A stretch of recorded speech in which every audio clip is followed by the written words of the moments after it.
가장 사람들이 그 방주 규모나 이런 거에 대해서 굉장히 사람들이 그 의문을 갖기 때문에 중요한 거예요, 이거.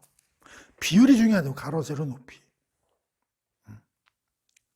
그 다음에 16절에 보면 이제 이 언약이라는 단어가 여기서 처음 나와요. 그 6장 18절에 언약이라는 말이 처음 나오는데 이것은 무지개 언약 할 때 할 거예요. 이 언약이란 말이 구약에 한 250여 회 나온대요. 신약에서도 뭐 수십, 굉장히 중요한 개념이기 때문에 이건 언제 무지개 언약 그때 이제 공부하기로 하고요. 근데 이게 또 참 이건 뭐 좀 마이너한 건데 19절 보면은 짐승은 뭐든지 암수 한 쌍씩 배 안으로 데리고 들어가라. 이제 이렇게 이제 노아에게 명령을 내렸어요. 새도 그 종류대로, 짐승도 그 종류대로, 땅 위에 기어다니는 짐승도 그 종류대로 각각 한 쌍씩 4개로 올 것이다. 한 쌍씩이라 그랬어요. 에? 짐승은 뭐라고요? 암수 한 쌍씩. 그런데 재밌는 게 뭐예요, 여기? 4개로 올 것이다 아니야. 20절. 그렇죠? 그러니까 노아가 이걸 잡으러 다니는 게 아니고 얘들이 노아한테 온다는 거예요. 그런데 이런 거 있잖아요. 동물들이요. 왜 폭풍 나고 이러려면 쥐들이 뭐 배에서 다 없어진다며요. 미리 나오고요. 그러니까 그런데 굉장히 동물이 민감하다고요. 그리고 벌써 이게 얘네들이 감을 잡은 거야. 이게 뭔가 그때는 뭔가 이렇게 홍수 조짐이 보이고 이러면 뭔가 얘네들도 뭐 느낌이 그런가 봐. 그리고 어쨌든 노아 쪽으로 얘네들이 알고 난 이 말이 너무 웃기는 거야. 난 그래서 야 이게 하나님이 이렇게 하시는 건가? 지들이 스스로 알고 노아 곁으로 오는 건가? 하여튼 난 이게 궁금했는데 뭐 성경에 이상 안 나. 근데 옛날에 이게 궁금했지만 지금은 궁금하지 않아. 왜? 하나님을 완벽하게 이제 아니까 하나님이 알아서 하셨겠지 뭐 이러고 넘어가면 마음이 편한 거야. 무슨 말인지 알죠? 그런데 더 웃기는 거는 자 봐봐. 7장에 2절을 봐봐. 앞에서는 암수 몇 쌍이에요? 근데 여기는 암수 몇 쌍이에요? 그럼 뭐 이랬다 저랬다요. 그렇죠? 6장에 20장은요. 6장 이게 20절이죠? 이걸 언제 하나님께서 얘기하시는 거예요? 이거는 방주 만들기 전에. 그리고 7장 2절은 이거는 홍수 직전이에요. 그러니까 이거에는 굉장히 시차 간격이 있고요. 이게 또 하나 기억해 두시고요. 두 번째는 뭐냐면 위에는 그냥 뭐예요? 이건 일반 짐승이죠? 그냥 일반 짐승에 대한 표현이죠? 그런데 7장 2장에서는 뭐를 갈라요, 하나님이? 하나님이 일반 짐승을 어떻게 구분하세요? 정결한 짐승하고 부정한 짐승하고. 그래서 얘는 어떻게 하라고요? 암수 7쌍. 얘는요? 암수 2쌍이에요? 그러니까 여기서 이 2쌍은 어떤 사본에는 한 쌍 정도 나와 있다는 거예요. 그러니까 이거는 앞에 한 쌍하고 크게 틀리지 않은데 자 이게 문제라고 이게. 그러니까 얘는 7쌍씩 하라는 거예요. 자 이걸 어떻게 해석해야 돼요? 하나님이 모든 짐승을 보존의 의미가 있는 거죠. 여기서 이걸 나눈 거는요. 이 정결한 짐승은 앞으로 뭐를 쓸 거예요? 무슨 용도예요? 2가지 용도가 있어요. 하나는 하나님께 드리는 제사, 즉 신앙 용도로 쓸 짐승은 정결한 걸 써야 되니까. 그 다음에 특히 노아 가족 및 이런들이 먹을 양식. 우선 먹고 살아야 될 거 아니에요, 지금. 저희 노아도. 물론 하나님이 어떻게 내셨어요? 앞에서 채식하라고 그랬어요? 안 그랬어요? 그런데 지금 홍수가 다 때려버리면 나무도 뭐 다 물에 잠기잖아요? 그럼 당장 먹을 거 있어요? 없어요? 쉽지 않죠? 그래서 나중에 배우지만 노아의 홍수 이후에는 하나님이 동물 먹는 거를 인정을 하시죠? 허용을 하시죠? 자, 그래서 하나님이 벌써 이것까지 다. 그러니까 얘네들은 좀 뭐가 좀 이 개체수가 좀 많아야 되겠죠? 그래야 하나님 참 난 이 성경 보면서 참 신기하다니까 나는 이거 보면서요. 아 진짜 놀라운 일이야, 놀라운 일이야. 자, 그 다음에 그 7장에 들어서 이제 뭐가 드디어 어떻게 됩니까? 폭포수가 쏟아지죠. 이거 읽으면서 또 뭐 좀 의심 나는 게 뭐가 있어요? 이제 방주 얘기가 비슷하게 홍수가 이제 아까 얘기한 국제적이냐 이게 온 세상을 다 덮는 홍수냐 가지고 이제 그것도 이제 말들이 많고 특히 사람들이 저걸 연구를 해본 거야. 지구를 덮으려면요 에베레스트 산 같은 거 그걸 물로 다 채우려면요 이 지구상에 있는 물보다 가지고 못 덮는다는 거예요. 계산해봤어. 다 사람들이 하여튼 난 성경은 오만 놈이 공격을 했거든요. 여기서 중요한 걸 이제 하나 말씀드릴게요. 7장 11절이요. 하늘에서는 뭐 어떻게 된다고요? 수문이 열렸다 그랬죠? 그리고요. 땅 밑에서는요. 샘물이 터졌대잖아요. 자, 그럼 보세요. 노아의 홍수 사건은 위에서 홍수가 내린 걸로만 된 거예요. 밑에서도 무슨 일이 벌어진 거예요? 밑에서도 샘물이 터졌대잖아요. 지하수가요. 그러니까 과학자들이 수면 위에 있는 물만 가지고 그걸 덮으려면 하늘에서 어마어마한 물량이 떨어져야 되거든요. 땅에 있는 물에 거의 8배에서 10배 이상의 물이 떨어져야 된다는 거예요. 공중에서요. 도저히 불가능하다고 판결을 내린 거예요. 뭐 지질학 이런 애들이요. 그런데 성경에 뭐가 나와요? 땅에서도 뭐 샘물이 터졌다고 나오잖아요. 그러니까 이게 하늘과 땅이 지금 완전히 뒤집혀 버린 거예요. 하늘과 땅이.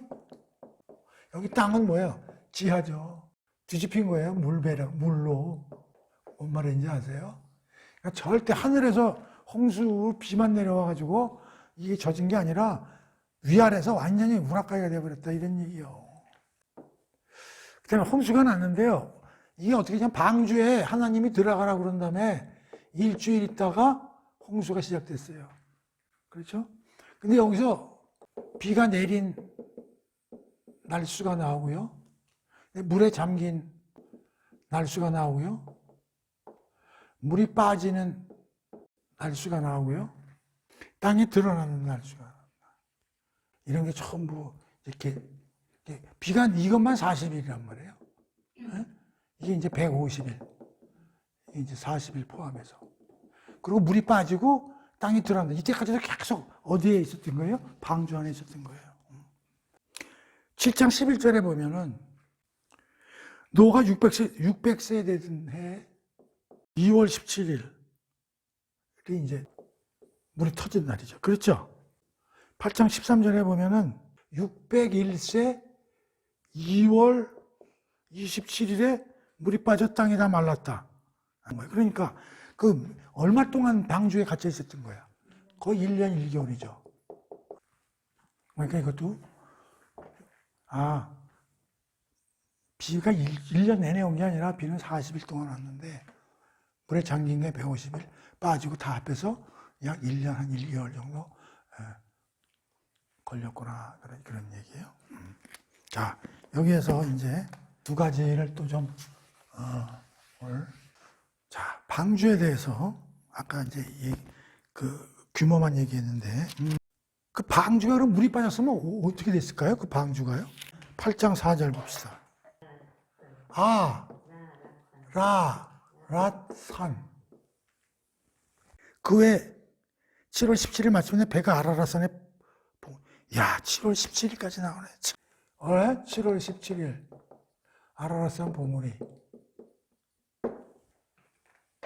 성경에 지명까지 나와. 날짜까지 나오네. 참 대단합니다. 그러면 아라랏산을 지금 있을까요? 이게 저 메소포타미아, 터키 동쪽 끝에 아라라산이 있어. 해발 1000, 뭐 조금씩 다른데 5100에서 5100 한 50m쯤 되는 산. 어마어마하게 큰 산이에요. 그런데 거기 그 한 3500고지에 걸려 있다는 거예요. 봉우리 위에. 그러니까 이게 굉장히 높은 산이야. 이게 우리나라 백두산이 2744 아닙니까? 근데 이게 지금 아라라산의 높이가 뭐 전부 구체적인 수치는 다른데 이게 아라라산이 그 큰 산이 아니라 하여튼 그 산맥 같은 건가 봐. 그래서 봉우리들이 여러 개 있으니까 에베레스트에 뭐 봉우리가 보통 한 5100 이상 고지, 5100 이상 고지. 큰 봉우리들의 산맥이라고. 5100m 이상. 그런데 여기 한 3200에서 한 3500 이쪽에 이제 걸려 있지 않느냐 이런 얘기야. 그래서 이제 이 방주에 대해서 사람들이 이제 아직 확정돼서 이게 방주다! 라고 도장을 찍은 건 없어요. 그러나, 내가 이것도 좀 찾아봤는데, 1800년도 이후에 한 200여 개의 어떠한 보고나, 증거 보였다는 것들이 이제 지금까지 쌓여 있다는 거야. 1840년도에는 그 근처에 이제 지진이 일어나가지고 터키 정부에서 산사태 산사태를 이제 보호하는 부대가 그걸 이제 복구하러 들어가다가 오래된 배의 앞부분, 어떤 배에 이게 꼭 노아의 방주다 이건 아니야. 어떤 큰 배 앞부분을 갖다가 발견했다는 그런 이제 보고가 들어왔고 1940년도에는 이제 2차 대전 당시에 공군 조종사들이 그쪽 지역을 가면서 위에서 보니까 큰 배 같은 어떤 흔적들이 보았다는 그런 이제 증거들이 많이 올라와 있고 특히 또 1955년도에는 프랑스인 페르난도 나바라라는 사람이 탐험가인데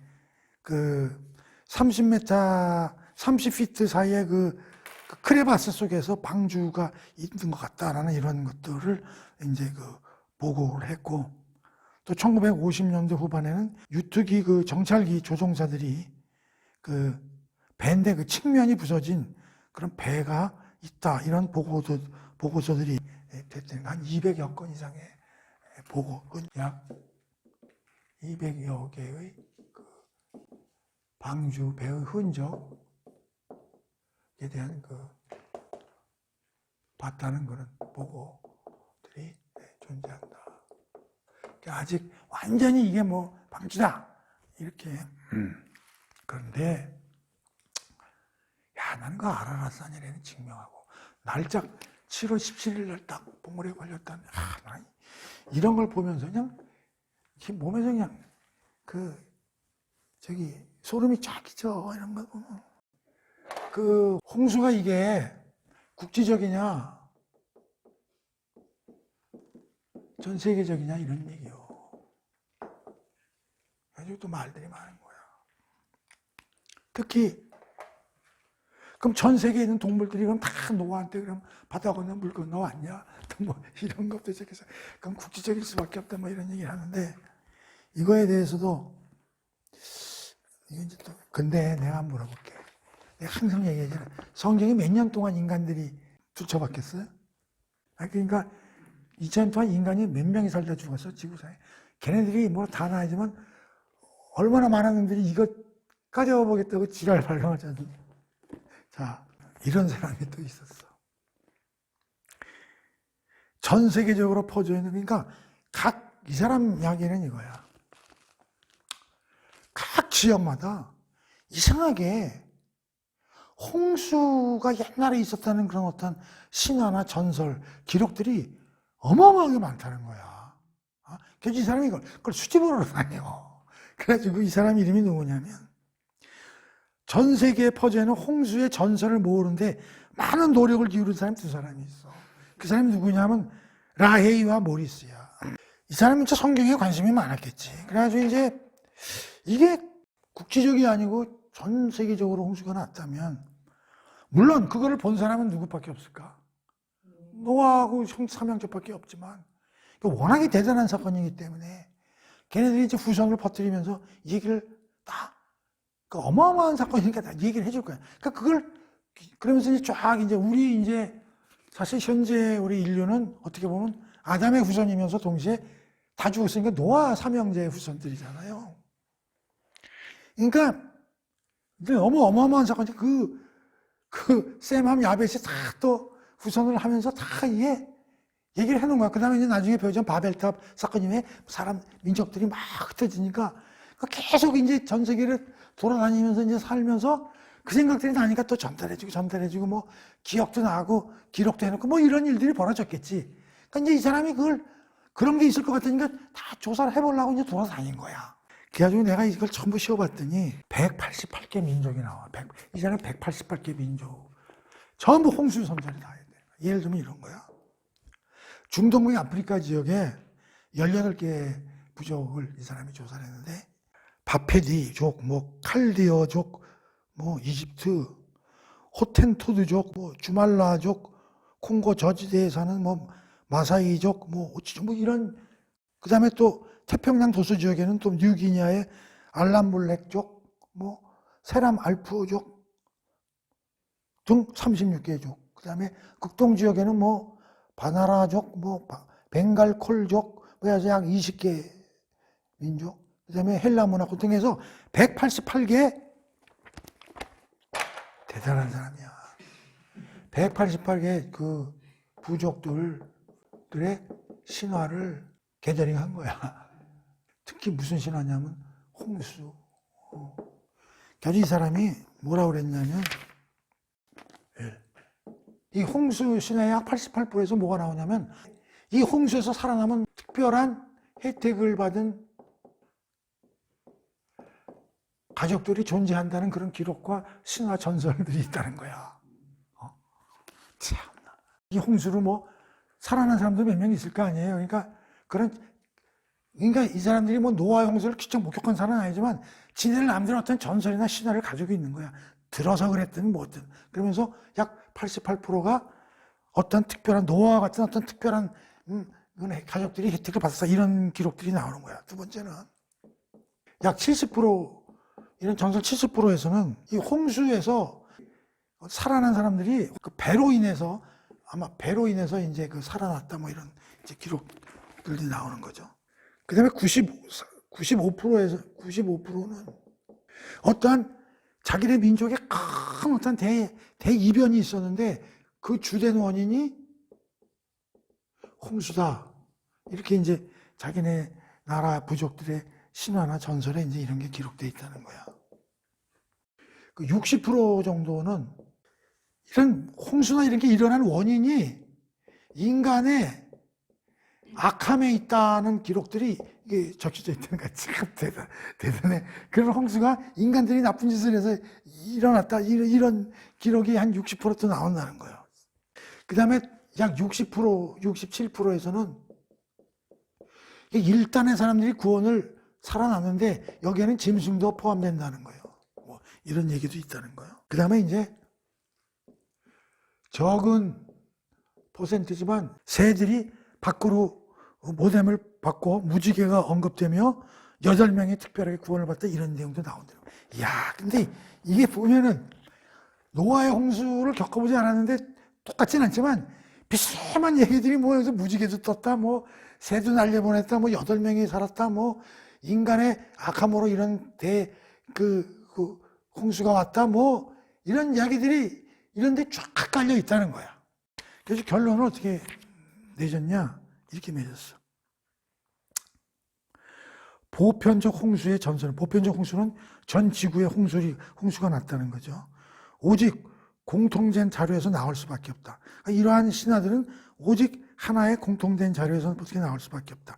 그 자료는 지역적 특색과 문화에 맞춰 재미있게 과장돼서 표현하기는 했지만 도덕적인 두 가지 개념을 전달하기 위해 적절한 지식을 충분히 갖추고 있었다. 그래서 역사적이라는 건 노아의 홍수가 사실이라는 거와 도덕적이라는 것은 인간의 타락으로 홍수라는 큰 재난이 일어났다는 이 두 가지 개념을 전달하는 데인데 다 지역적 특색에 따라 조금씩 가공은 됐지만 그게 기본으로 깔려 있다고 볼 수밖에 없다 그런 얘기를 한 거고. 그리고 휴밀러라는 또 홍수에 대해서 연구한 학자는 또 이렇게 얘기를 했어요. 세계 역사의 초창기에 대홍수로 거의 전 인류가 파멸된 것이 소수의 생존자들의 마음에 크게 각인된 것으로 보이고 이게 그거지. 다 죽고 몇 사람 안 나오는데 그 민족이 퍼지면서 그 후손들에게 전달할 때 너무나 강력했기 때문에 그들의 마음에 아주 크게 각인시켜서 전달된 것으로 보이고 그 결과 그들의 후손들에게 공포에 짓눌린 것 같은 강한 인상으로 전해졌을 것이다. 그래서 그들이 먼 후대인 오늘날의 자손들조차 아직 그걸 잊지 않고 있는 것이다. 그 이야기는 거의 모든 신화에 나타나 있고 가장 멀리 있는 나라들과 가장 미개한 족속들 사이에도 살아서 기록되어 있다. 이제 이렇게 결론을 내렸어요. 그래서 사실 이건